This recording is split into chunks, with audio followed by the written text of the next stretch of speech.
उधर बड़ी खबर आई, हमास के अंत तक गाजा में जंग लड़ने का ऐलान कर चुके इजराइल से जुड़ी हुई। इजराइल के प्रधानमंत्री नेतन्याहू ने हमास को सरेंडर का आखिरी मौका दिया।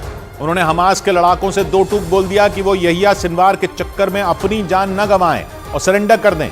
ये बयान देते समय नेतन्याहू ने माना कि जंग अभी लंबी चलेगी, लेकिन उन्होंने इस जंग को हमास के अंत की शुरुआत बता डाला और इस बात पर जोर दिया कि इजराइल की सेना यहिया सिनवार को खत्म करके ही चैन की सांस लेगी। जबकि संयुक्त राष्ट्र की ओर से लगातार इजराइल पर सीज फायर का दबाव डाला जा रहा है, लेकिन नेतन्याहू ने एक बार फिर सीज फायर की मांग को एक कान से सुनकर दूसरे से बाहर निकाल दिया और केवल जंग जारी रखने का ही ऐलान नहीं किया, बल्कि हमास को सरेंडर का आखिरी मौका भी दिया। क्योंकि यहिया सिनवार के पकड़े जाने तक इजराइल का इरादा गाजा को यूं ही लहूलुहान करने का है। उसने जबालिया कैंप में रेड का वीडियो जारी करके अपने इरादे एक बार फिर जाहिर किए, क्योंकि वीडियो में इजराइल के सैनिक जबालिया कैंप के अंदर फायरिंग करते दिखे। इजराइल की सेना ने जानकारी दी कि उसने जबालिया कैंप में रेड इसलिए मारी क्योंकि उसे शक था कि हमास का एक खूंखार कमांडर वहां छिपा है और उसे पकड़ने के लिए इजराइल के सैनिक दबे पांव जबालिया कैंप के बाहर पहुंचे और गोलियां चलाईं। इजराइल के जिस सैनिक ने गोलियां चलाईं, उसे अचानक पीछे खड़े सैनिक ने रोका और झटके से दूसरी तरफ आया और दोबारा अटैक शुरू किया, क्योंकि इजराइल की सेना का कहना था कि यह ऑपरेशन प्लान नहीं किया गया था। और उसे अचानक खबर मिली कि जबालिया कैंप में हमास के दो खतरनाक कमांडर छिपकर बैठे हैं। हालांकि इजराइल ने उनका नाम नहीं बताया, लेकिन उन्हें पकड़ने के लिए उसने आनन फानन में ऑपरेशन शुरू कर दिया। लेकिन जबालिया कैंप के अंदर घुसने से पहले इजराइल के सैनिकों को धुआंधार गोलियां चलानी पड़ी। वो अंदर मौजूद हमास के लड़ाकों को ललकारते भी सुनाई दिए और इसी दौरान एक सैनिक ने कैंप के अंदर बम फेंक दिया। बम फेंकने वाला सैनिक जैसे ही पीछे हटा, दूसरा सैनिक आगे बढ़ता दिखा, क्योंकि वो अंदर छिपे शख्स को संभलने का मौका नहीं देना चाहते थे। और इसीलिए इजराइल के सैनिकों ने बिना एक पल गंवाए फिर से गोलियां चलानी शुरू कर दी। जो वीडियो जारी किया गया उसमें दिखा कि फायरिंग के वक्त एक सैनिक रुकता तो दूसरा शुरू हो जाता।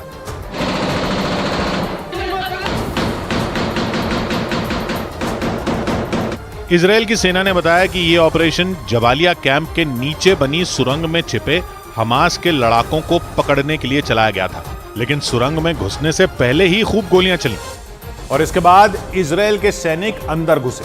उन्होंने वहां हमास के दो लड़ाकों को मारने का दावा किया। इजराइल की सेना ने बताया कि वो जब अंदर घुसे तो हमास के दोनों लड़ाके जिंदा थे और इसीलिए इजराइल के सैनिक गोलियां चलाते हुए अंदर घुसे।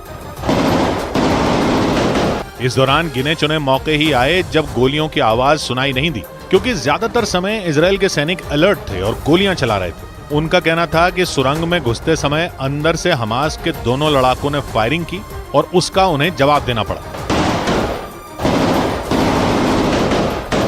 वीडियो में दिखा कि अंदर मौजूद हमास के लड़ाकों और इजराइल के सैनिकों की बहस भी हुई और इसके बाद इजराइल के सैनिकों ने एक बार फिर उन्हें टारगेट किया।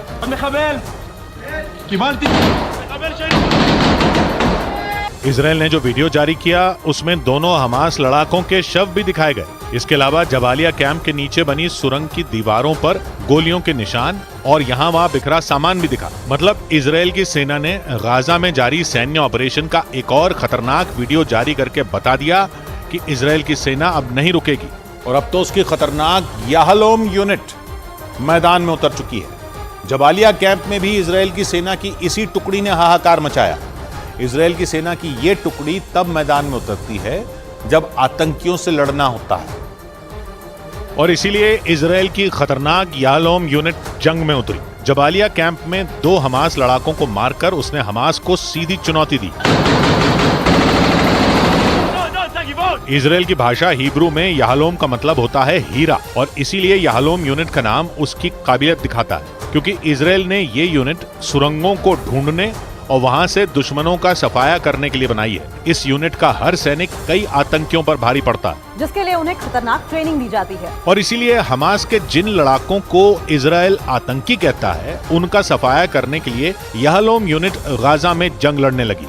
क्योंकि नेतन्याहू ने साफ कर दिया कि वो जंग नहीं रोकेंगे और जब तक यहिया सिनवार नहीं पकड़ा जाता तब तक गाजा में हाहाकार मचाते रहेंगे। जबकि संयुक्त राष्ट्र इजरायल पर युद्ध विराम का दबाव बना रहा है।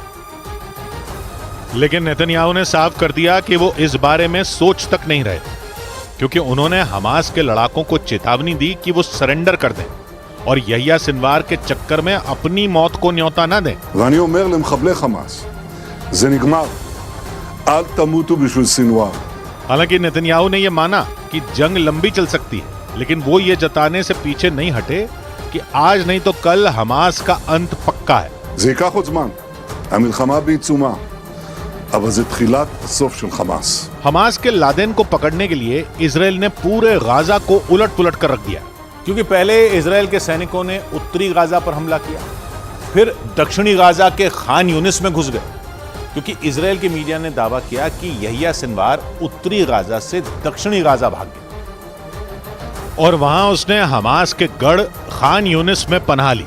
इजराइल की सेना ने इसी वजह से दक्षिणी गाजा के खान यूनिस में हाहाकार मचाया, लेकिन हमास ने भी हथियार नहीं डाले, उल्टा उसने इजराइल को धमकी दे डाली और बयान जारी किया कि जब तक उसकी शर्तें नहीं मानी जाती वो इजराइल के बंधक नहीं छोड़ेगा। और हमास की इस धमकी का कनेक्शन इजराइल की जेल में बंद फिलिस्तीन के नागरिकों से जोड़ा गया और कहा जाने लगा कि हमास बंधकों के बदले और फिलिस्तीनियों को छुड़वाना चाहता है, क्योंकि उसने बयान दिया कि इजराइल और उसके समर्थक हमास की मांगों को पूरा किए बिना अपने बंधकों को जिंदा वापस नहीं ले जा सकते। यानी नेतन्याहू और हमास दोनों अड़े हुए, जिसका खमियाजा गाजा के आम लोग भुगत रहे हैं, क्योंकि नेतन्याहू सिनवार को पकड़े बिना सीज फायर के बारे में सोच तक नहीं रहे। और हमास भी बाकी बंधकों को नहीं छोड़ना चाहता। इजराइल और हमास के बीच पिछले महीने हुआ युद्ध विराम 1 हफ्ते ही चला था और 1 दिसंबर को खत्म हो गया था। उस दौरान हमास ने 105 बंधकों को रिहा किया था। इन बंधकों में 80 इजराइल के नागरिक और बाकी दूसरे देशों के नागरिक थे और उनकी रिहाई के बाद हमास के कब्जे में 137 बंधक और होने की खबर है, क्योंकि जंग की शुरुआत से ही कहा जा रहा है कि 7 अक्टूबर को हमास ने 240 लोगों को बंधक बनाया था और इन बंधकों में कुछ तो छूट गए, लेकिन 100 से ज्यादा बंधक अब भी हमास की कैद में हैं। यानी इजराइल पर चौतरफा दबाव है। एक तरफ उसे अपने बंधकों को छुड़ाना है और दूसरी तरफ 7 अक्टूबर के मास्टरमाइंड यहिया सिनवार को पकड़ना है और उसके लिए इजराइल की सेना की सबसे खतरनाक टुकड़ी कही जाने वाली याहलोम यूनिट मैदान में उतर चुकी है।